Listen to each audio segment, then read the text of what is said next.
Hey, it's Jordan with the Young Turks, TYT Politics, and I am here with the original Flintstone. I've interviewed this gentleman, I don't know if you're a gentleman, many times. You and your family have been impacted, like so many people here in Flint, not just by the water crisis, but as I call it, the controlled demolition of the middle class that's been going on here probably since the 70s. And you and a lot of other candidates are running for mayor.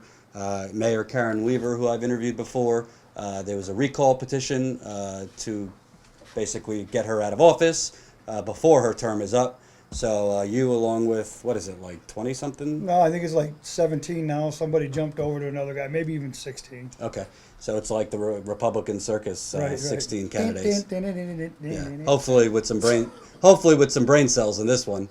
So you're running. The election is in November, and I don't know.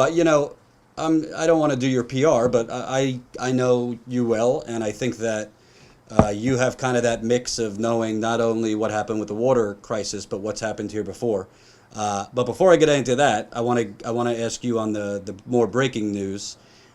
It seems to me that there was a relatively big development on Friday when Urban Initiatives Director, his name was Harvey Hollins, in court, he revealed that Governor Snyder, that we know of, knew about the Legionella outbreak at the earliest, December 2015, which is much different than what he said in front of Congress. He said he found out first about it in January 2016 and held a press conference the next day to announce it. This is something, I'm sure you've known about or suspected for a while, but bottom line, unless I am misquoting the definition of lie in the dictionary, he lied. Right there, that big head, right in the middle of the dictionary. We knew it when he said it. Everybody else knew it when he said it. By the way, thanks for coming back by again. TYT rocks. They're probably our only media in here. And that's the honest God truth. We can't get them off their asses. But You know what Tony was? You know what Ty was screaming in jail? I got to get to Tony. I got to get to Tony. Yeah. Well, would I have some candy bars or something, man? Don't do me like that. We just trying to get out of jail. I know if I got out of jail, I'm coming to Flint. Yeah, I'm glad you guys are here. We was talking about this for a while. We've been out on, I grew up here, and you guys probably seen some of the articles and things posted. This guy Snyder and his little baby Baird that slides in and out of here and tells us everything's fine. He claims to be a Flintstone. Richard Baird is Snyder's, one of his right-hand man. He's the transformation manager is his title. I don't know what trans. Anyways, it's trans something. I'll tell you what. If I ever get in a situation, I hope he's got my back, because this guy, man, he's ruthless. To me, he is Snyder. Anyways, back to that. We knew Snyder was lying. Cunningham, all of them were nailing him. How can you be the man of the state of Michigan and not know what's going on when you got, even if it's just one person coming, there's 15 coming out and say, hey, there's a problem here. The thing I'm worried about or wondering about is where are all them guys that are around him that support him? They're starting to drop like rats now. I wish they'd come forward and say, hey, this guy's wrong. He should be arrested. He should, and it's not even an example. That is the epitome of this whole fight. With Leanne and Melissa and Edwards and all, and maybe we may not all be on the same page now, but damn it, man, we had him by his tie. This guy. You are on the internet. Feel free to expand on that. Well, yeah, well, I was going to say balls, but I don't think he has any. So, if it wasn't for Baird, he probably wouldn't be where he is. I know this guy's getting away with, let's say it, murder.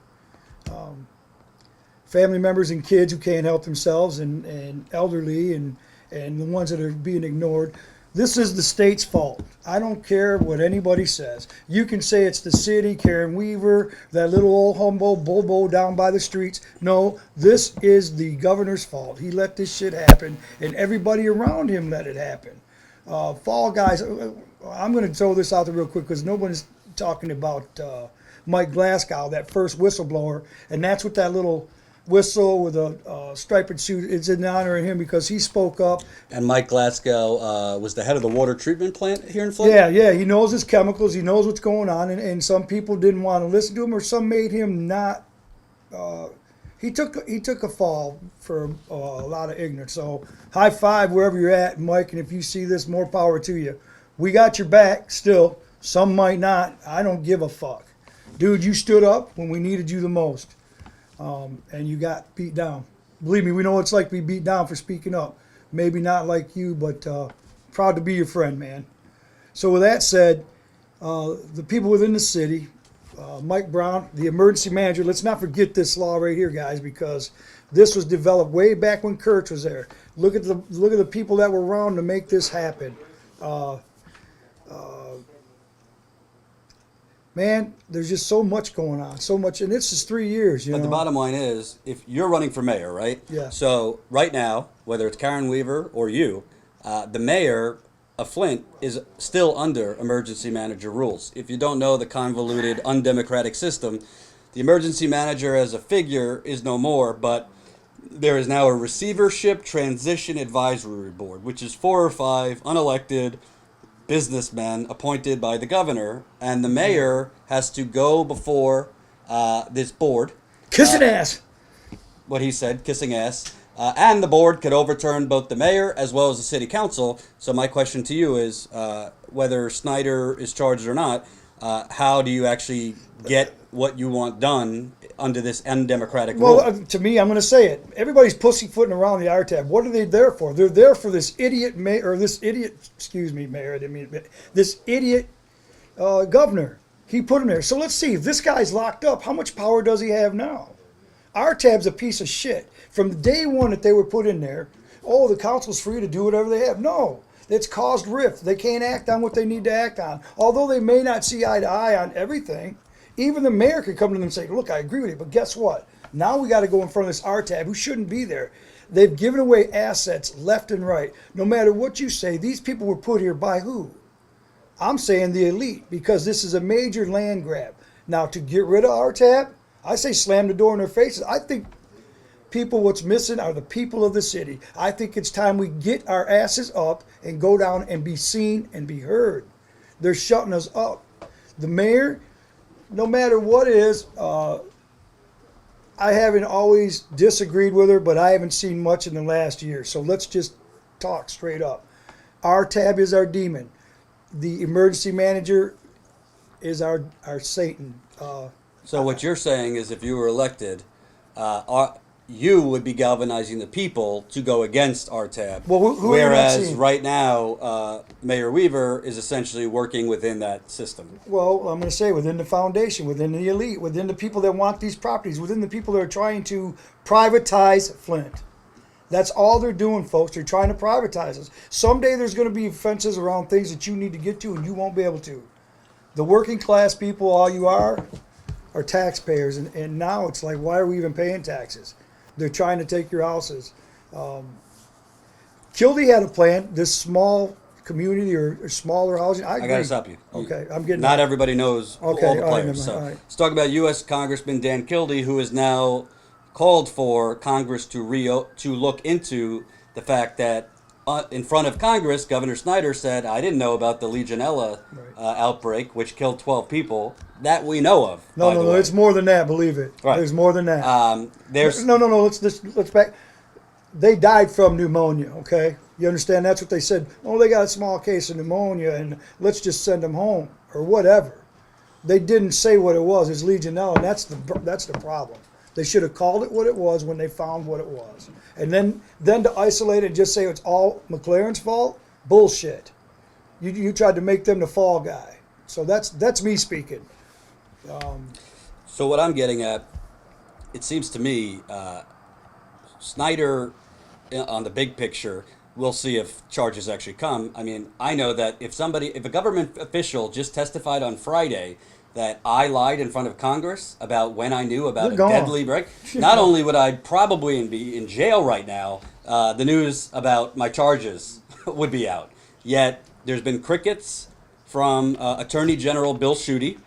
Attorney General Bill Schuette, if you're not from Michigan, Attorney General Bill Schuette is in charge of the Flint water investigation. Attorney General Bill Schuette has announced all the charges against, I believe, 13 people as of now. Might be wrong on that number. Attorney General Bill Schuette is a Republican.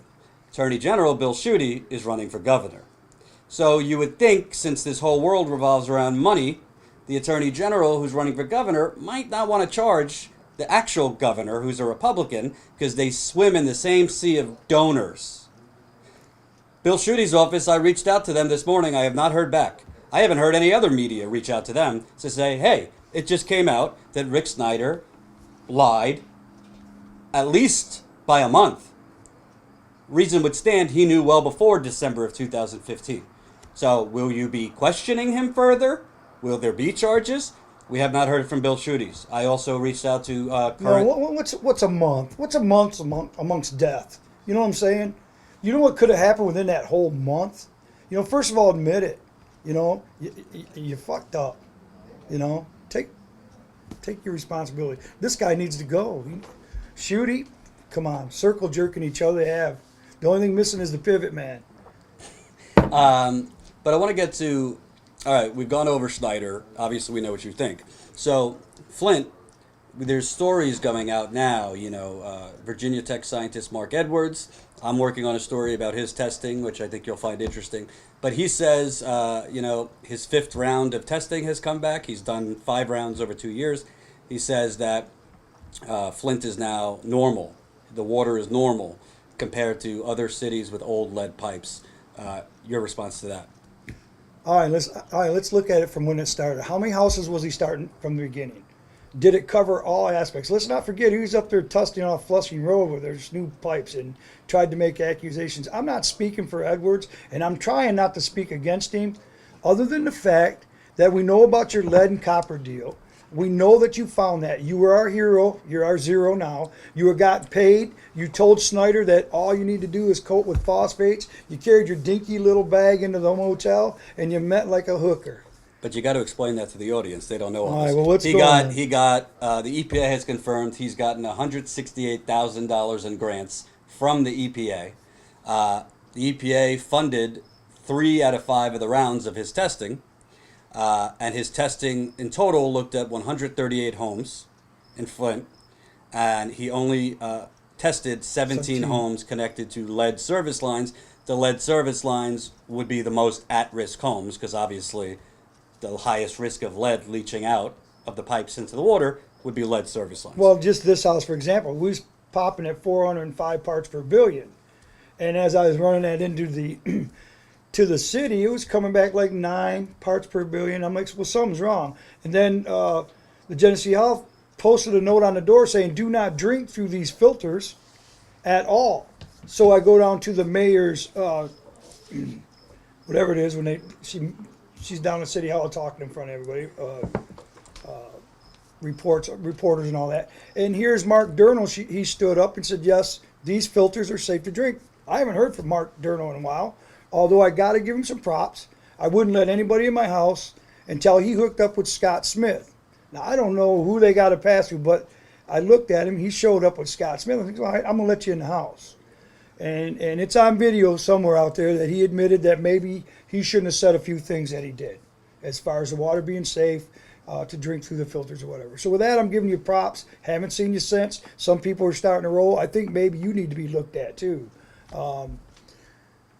Scott Smith come in. I'm not pumping on him because this guy's been straight up as far as I'm concerned. Harold Harrington, we've been screaming for this. The whole ordeal is, why don't we have all the colleges together now? Wayne State would had some vital information. Henry Ford Hospital, vital information. The CDC come in, they shut them all down. Why are they doing this? You know, they're covering. The environmental justice had an award banquet. If you're getting an award, fine, good, love you, but I stood up and they tried to yank the mic out of my hand because I'm asking the EPA, the MDEQ, look, you guys, if you were here in Flint, would you drink the water through that filter? I said, raise your hands. They dropped all their heads. They all sat down and said, no, they wouldn't do it. So anyways, I don't mean to get off track. And so you are running for mayor, but you're also a resident. Are you still having rashes or hair loss or any of that? I can honestly prove you. I got 3 little bags. We've been here now for 2 months. My throat, my eyes are burning. That little right corner's still up. We're still getting the rashes. But the thing is, the breathing's still hurting. And you're not drinking No. water. And here's the thing. We will never. Anything short of Jesus coming into Flint saying this water's good, we ain't gonna touch it. We're done. You can bring the maddest scientists. Would Moses be okay too? No, but he can part it. Okay. Well, in fact, you don't have to. We can walk across that shit right now. I'm just trying to be non-denominational here. But go ahead. Can I get an amen? Anyways, see, you got me off track now. Now I'm thinking, oh. I guess my point is, forget Edwards for a second, but any test. I forgot Edwards for a long time until he starts speaking his shit. Any test that declares a whole city normal that was poison based on 138 homes, and within that test, he only had 17 connected to lead lines, and he did not use plumbers to even verify the material. No, and that's the thing. How could you not bring in the plumbers?